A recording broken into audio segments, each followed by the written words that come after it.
আমাদের 2009-তে দেবাশিস মুখার্জি বলে একজন এই বাড়িটা কেনেন, কিন্তু তার রাস্তা নেই, এটা জমিটা আমাদেরই জমি।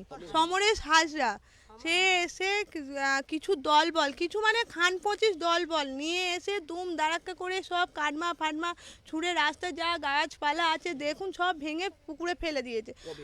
এটা শুক্রবার দিনকে হয়েছে, মানে পরশু দিনকে। আমরা বলছি তোমরা আমাদের কথাটা শোনো, আমাদের সাথে আলোচনা করো। তারা আলোচনা না করে ওপরন্ত আমাদের মেরে ধরে কাপড় টাপড় ছিঁড়ে দিয়েছে, মানে যাকে বলে শ্লীলতাহানি করার মতোই হয়েছে এ অত্যাচার।